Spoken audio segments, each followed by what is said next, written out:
গাজায় যুদ্ধবিরতির আলোচনা ইসরায়েলের কারণেই থমকে আছে বলে মনে করেন আমেরিকা মধ্যপ্রাচ্য প্রজেক্টের প্রেসিডেন্ট ড্যানিয়েল লেভি।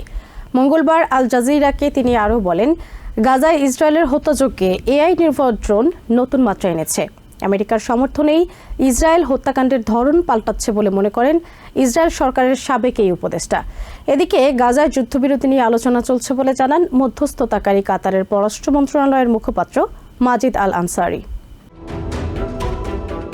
দোহায় আয়োজিত সংবাদ সম্মেলনে কাতারের পররাষ্ট্র মন্ত্রণালয়ের মুখপাত্র মাজিদ আল আনসারি বলেন, যুদ্ধবিরতি বিষয়ে বিস্তারিত জানানো সম্ভব না হলেও দুই পক্ষই আলোচনায় আগ্রহী।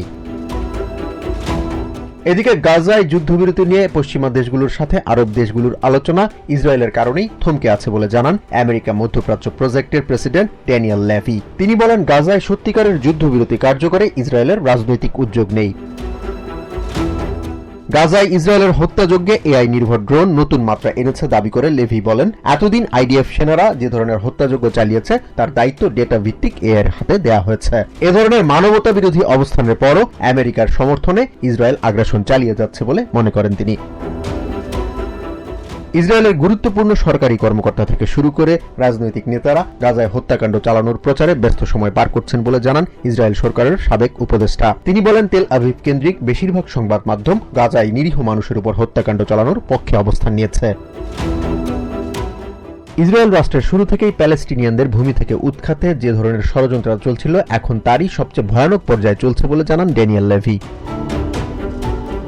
লেভি বলেন, ইহুদি বিদ্বেষের নাম করে পশ্চিমা দেশগুলো যেভাবে প্যালেস্টিনিয়ানদের উপর চলমান হত্যাযজ্ঞের পক্ষ নিচ্ছে, তাতে তেল আভিভ নতুন করে হামলার মদদ পাচ্ছে।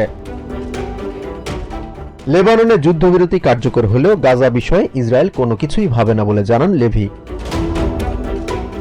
জাহান মিথুন, টিভিএন 24 নিউজ ডেস্ক।